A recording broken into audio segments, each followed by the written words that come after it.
이 결의의 현대사 속에서 이 글로서 일제시대를 항거했던 분들이 여러 분 계시는데 그 중에 이육사라는 분이 있습니다. 아마 고등학교 다니실 때에 이육사 선생님은 청포도 시, 지금은 있는지 모르겠습니다만 그분이 원래 본명이 이육사가 아닙니다. 개명도 이활이라고 했고 본명은 이원삼인데 왜 이육사가 됐냐면 교도소를 한 10번 정도 들어가게 되는데 이분이 쓴 시가 저항시입니다. 그래서 일제시대에 10번 됐는데 대구 교도소에 있을 때에 이 수감 번호가 264번이었다고 합니다. 그래서 이 호를 이육사로 정했다. 이분이 쓴 광야라고 하는 시가 있습니다. 이런 내용입니다. 까마득한 날에 하늘이 처음 열리고 어디에 닭 우는 소리 들렸으랴. 모든 산맥들이 바다를 연모에 휘달릴 때도 차마 이곳을 범하든 못하였으리라. 끊임없는 광음을 부지런한 계절이 피어선 지고 큰 강물이 비로소 길을 열었다. 지금 눈 내리고 매화 향기 홀로 가득한 내 여기 가난한 노래의 시를 부려라. 다시 천고의 뒤에 백마 타고 오는 초인이 있어 이 광야에서 목 놓아 부르게 하리라. 일반적으로 이 시를 들으면 이해가 잘 되지 않는 부분인데 당시 일제시대를 두고 이제 곧 희망이 오는 것처럼 그렇게 쓴 시가 광야라고 하는 시입니다. 우리 성경에 거명되는 훌륭한 인물들, 이 믿음의 사람들은 대부분 광야 길을 걸었던 사람들입니다. 광야 길을 걷지 않는 사람 중에 훌륭한 믿음을 가진 분은 거의 없습니다. 모세가 40년 동안 미디안 광야에서 훈련을 받았습니다. 80세 하나님 부름 받기 전에 40년은 미디안 광야에서 생활했습니다. 뿐만 아니고 이스라엘 백성들이 출애굽에서 가나안 땅에 이르기까지 거친 수르 광야, 신 광야, 그리고 바란 광야, 광야 생활이었습니다. 사실 인생길을 가만히 들여다보면 우리가 흔히들 나그네의 인생이라고 하는데 그 나그네의 인생길이 뭐냐? 삶의 자리는 광야와 같습니다. 좋은 말로 그래도 광야라고 하지 엄격히 말하면 사막 같습니다. 이스라엘 백성들이 거쳤던 광야길은 사막.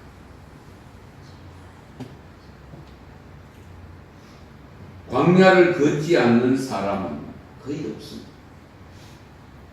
오히려 훌륭한 인물들의 삶은 반드시 광야의 길을 거쳤다는 것, 이 점을 우리가 염두에 두셔야 합니다. 아브라함이 고향 친척 아비 집을 떠나서 하나님이 지시할 땅으로 가라고 했을 때에 그 거친 노정을 보면 광야. 야곱이 형님 에서의 낯을 피하여 외삼촌 집으로 갈 때도 광야였습니다.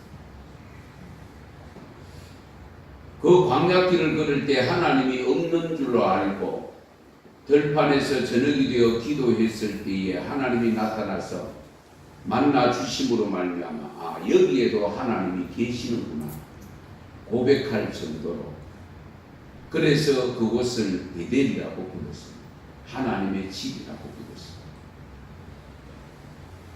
여러분 잘 아시는 요셉이 애굽으로 건너가서 살았던 그 삶은, 그 삶의 여정은 역시 광야의 삶이다 라고 할 수 있습니다. 그렇게 훌륭한 성군 다윗의 경우도 보면 사울 왕의 추격을 받을 때에 광야로 도망 다니고 광야에 있는 굴 속에 들어가서 피하기도 하고 이런 점들을 볼 수가 있습니다. 그래서 성경에 보면 광야라는 단어가 쓰여진 구절을 제가 찾아보니까요, 전체적으로 264구절이 되는데 구약에만 229구절이고 신약에 35구절이 적혀 있었습니다. 그러니까 광야는 우리 신앙생활과 뗄래야 뗄 수 없다라고 할 수 있습니다. 그런데 오늘 본문 내용이 어디에 나온? 브엘세바 광야가 나옵니다. 브엘세바. 오늘 본문 내용은 하나님이 주신 이삭과 인간의 생각으로 태어난 이스마엘 사이에 빚어지는 갈등의 삶이 광야에 내어침을 당하는 이런 내용이 적혀 있습니다. 여러분 잘 아시는 대로 아브라함이 사라와 결혼을 했을 때에 아이가 생기지 않았습니다. 아이가 생기지 않고 계속적으로 가니까 사라가 대를 이어가야 될 텐데 생각해서 큰 마음을 가지고 결국은 자기 몸종 하가를 자기 남편 아브라함 침실에 들어가게 해서 그래서 생겨서 낳은 아이가 이스마엘. 그런데 하나님께서는 아니다. 너희 후손은 이스마엘을 통해서 일어나는 것이 아니고 반드시 너가 낳는 아이에게서 후손이 이어진다라는 말씀을 합니다. 그런 가운데서 몇 번에 걸쳐서 이 징조를 보여줍니다. 그런데도 이 아브라함과 이 사라가 잘 믿지 않습니다. 왜냐하면 이제는 생리가 끊어졌고 남편 아브라함이 늙었고, 그러니까 나이 차이도 10살이나 차이가 됩니다. 그런데 아브라함이 99세 되던 해에 하나님이 찾아오셔서 사라를 통해서 태어난 아이, 그 아이를 통해서 하나님의 역사를 이어간다고 했을 때에 아브라함도 속으로 웃었습니다. 뭐 도저히 생물학적인 요소로서는 아이를 가질 수 없는 그런 상황에 지금 와 있는데도 지금 99인데 아이를 낳겠다고 하니까 믿어지지 않아요. 지금 젊은 나이에서도 뭐 그게 요즘 말하면 젊지는 않지만 그래도 아기를 갖지를 못했는데 이제 다 늙었는데 아내는 생리가 끊어졌고 이제는 도저히 뭐 방법은 없습니다. 그런데도 하나님은 분명히 아이를 낳는다라고 일러주면서 18장에 보면은 창세기 18장에 보면은 아브라함이 한 번은 길 가는 나그네를 대접하잖아요. 나그네를 대접했을 때 나그네가 가면서 그 나그네는 하나님이 보내신 사자입니다. 그 하나님이 보내신 천사들인데 이들이 잘 대접을 받고 가면서 축복을 해주는데 내년 이맘때는 아들을 볼 것이다. 이 선포를. 그러니까 잘 믿지 못하는 아브라함과 사라에게 무슨 말까지 했느냐면 창세기 18장 14절에 이렇게 말씀합니다. 여호와께서 능하지 못한 일이 있겠느냐? 희한이 이럴 때에 내가 네게로 돌아오리니 사라에게 아들이 있으리라. 그러니까 너희들 인간적인 방법 생각하지 말고 하나님이 넘지 못할 일이 있겠느냐? 하나님이 하신다. 하나님이 주신다. 그러므로 내가 내년 이맘때 꼭 온다. 그때에 그 아들을 보게 될 것이다. 하나님이 약속한 대로 인간의 생각을 뛰어넘어서 결국 아브라함과 사라에게 출산의 기쁨을 주어서 태어난 아이가 이삭입니다. 이 이삭도 하나님의 사자가 이미 이름을 지어줬습니다. 예. 이삭이라는 뜻이 뭡니까? 웃는 자라는 뜻입니다.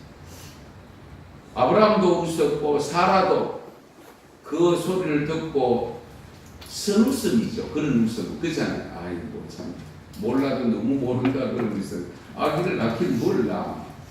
요즘 말로 하면 입학년 한 몰라도. 예.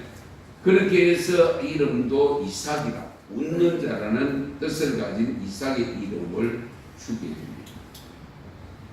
그런데 이제 이 이삭이 젖을 뗄 때가 되었을 때에 이스마엘하고 나이 차이가 13년 성경에 보면 이 13년이 되니까 그게 배달은 형제잖아요. 아버지는 같잖아요. 그러니까 이 이스마엘이 이 이삭을 놀리는 것을 사라가 목격을 합니다. 그 놀리는 것을 목격하자마자 남편인 아브라함에게 저 하갈과 이스마엘을 내쫓아라. 그냥 두었다가는 이 이스마엘이 이 이삭을 어떻게 해칠지 모르겠다는 생각이 아마 들었던 것 같습니다. 그런데 이상한 것은 하나님이 아브라함을 찾아오셔서 사라가 시키는 대로 하라고 이루어집니다. 성경을 읽어보면. 그런데 내어 쫓는다는 게 이상하잖아요. 자기가 데려다가 남편하고 하룻밤을 자게 만들고 그리고 태어나서 그 이스마엘을 통해서 분명히 자기는 대를 이어가도록 하기 위해서 인간의 생각을 가지고 있는데 하나님께서 그렇게 주셨다 할지라도 그래도 자기가 품고 가야 되잖아요. 그런데 내어 쫓으라 했고, 그런데 아브라함은 고민입니다. 고민 안 되겠습니까? 내 아들인데, 똑같은 아들인데. 그런데 하나님의 사자가 이 아브라함을 찾아와서 머뭇거릴 때에 이 아내 사라가 시키는 대로 내어 쫓으라.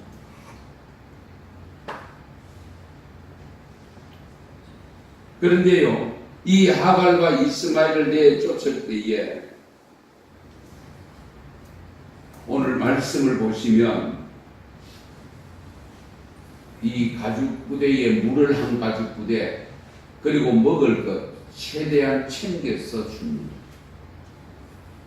그 챙겨서 주는 것을 가지고 나간 광야가 바로 오늘 이들의 삶의 터전입니다.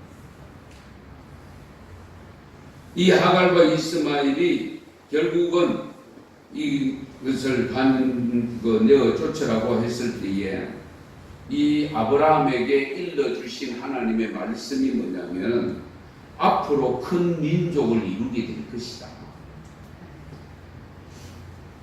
이런 과정에서 오늘 본문 말씀의 사건이 이제 이어집니다.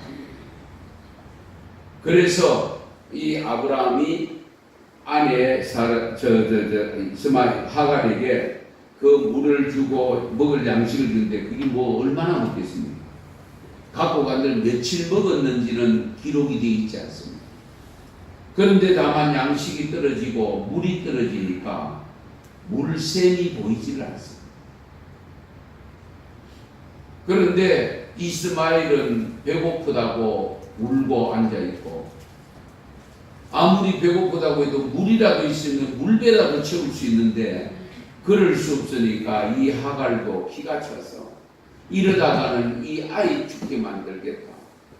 그래서 오늘 말씀해 보면 살 한바탕쯤 떨어져서 이 화살 쏘았을 때의 거리인데 이 거리를 그저 한 50에서 100m 사이 정도로 봅니다만은 어쨌든 떨어진 상황에서 오늘 이스마엘은 관불 덤불 아래에 두었다고 했습니다. 그래도 어린 것이니까 떼약빛이 내리 쪼이는 그것을 피하기 위해서 아마 숲을 아래에 두고 이 어머니 하갈은 마주 보면서 통곡을 하고 울면서 부르짖어 기도합니다. 물론 기도라는 단어는 쓰고 있지 않습니다. 그 하나님 앞에 앉아가지고 울 때에 무엇입니까? 그 기도죠. 눈물이 기도입니다.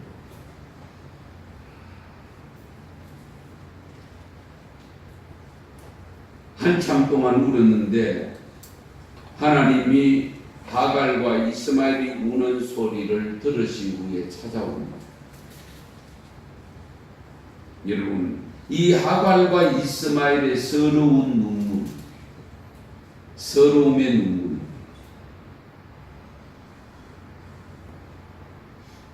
이해가 되시는지, 그 마음의 아픔을 헤아릴 수 있지 않습니까? 저는 이 말씀을 준비하면서 나도 모르는 사이에 흐르는 눈물을 주체할 수가 없었습니다. 한편으로 보면 나의 모습이 하갈과도 같았기 때문에 흩어진 성도들이 마치 이스마엘과도 같다는 마음이 들었습니다.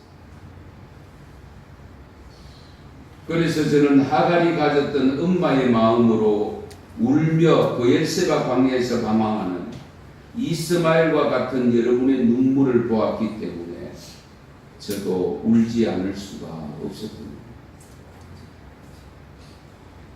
오늘 말씀에 보면 분명히 하갈과 이스마엘이 같이 눈물을 흘리며 부르짖었음에도 불구하고 우리 하나님은 어린 아이의 눈물을 보았노라고 일러주고 있습니다.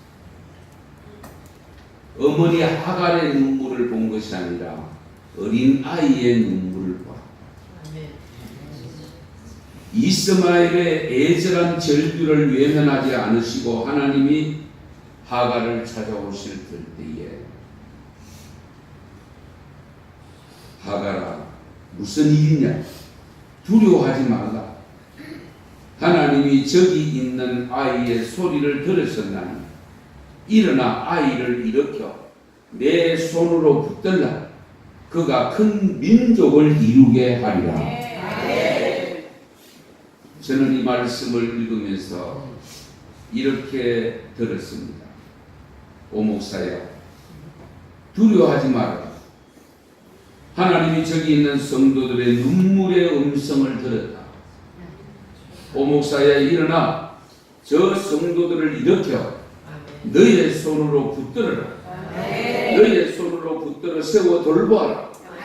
장차 그들로 하여금 큰 민족을 이루리라. 장차 은성교회를 통해서 구원받은 사람들을 많게 하리라.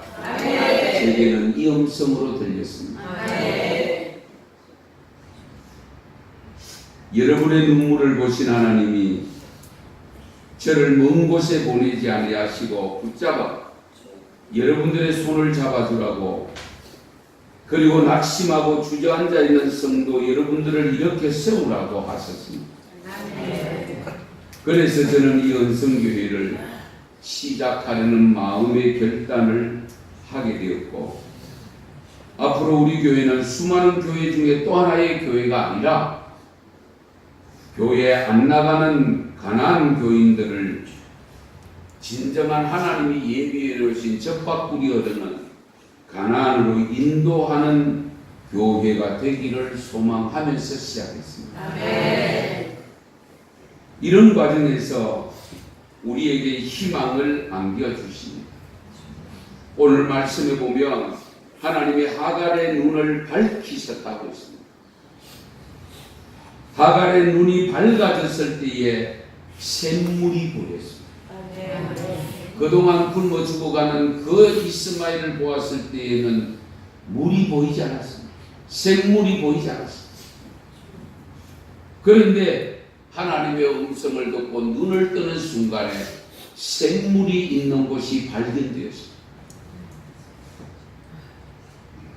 하나님께서 제게 눈을 뜨게 하셨을 때에 제게 영생의 샘물이 가득하고 성령이 충만하고 하나님의 은혜의 말씀이 풍성하게 흘러가게 해야 할 성전을 이곳에서 발견하게 됩니다. 그렇다면 여기서 우리는 무엇을 해야 할까? 어떻게 해야 할까? 생물을 발견한 하갈이 한 첫 번째 행동이 뭡니까?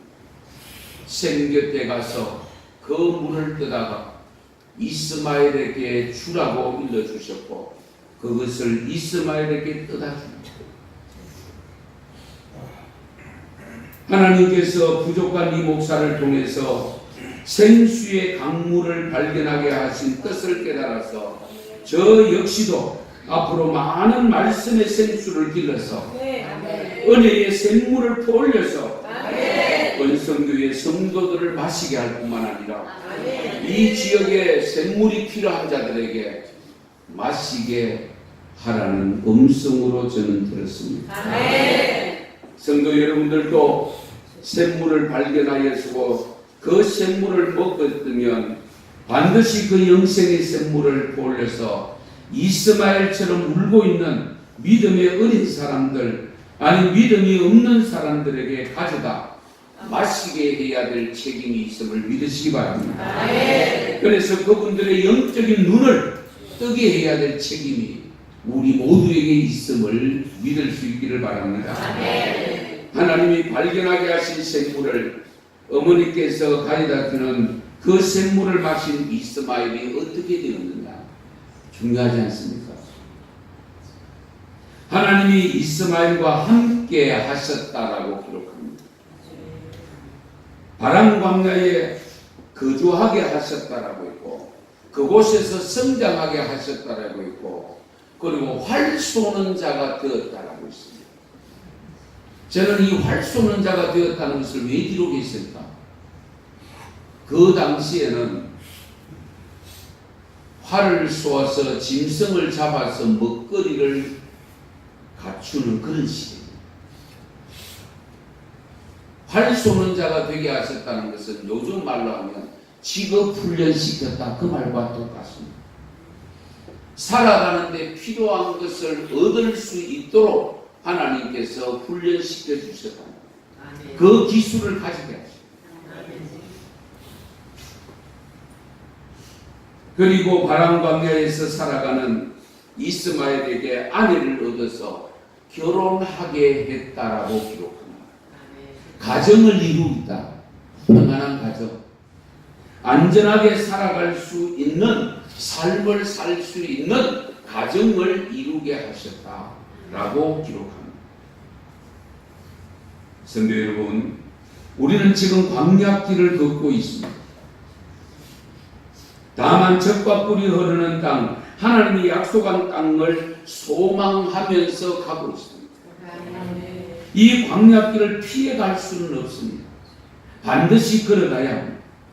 그렇다면 이 광야길을 벗어나려고만 하지 말고 광야길에서 감당해야 할 것과 그리고 우리가 갖추어야 될 것을 갖출 수 있는 기회로 삼아야 됩니다. 미가엘 왈츠라고 하는 사람이 출애굽과 혁명이라는 책을 썼는데 구약의 출애굽 사건으로부터 배울 수 있는 것이 세 가지를 지적합니다.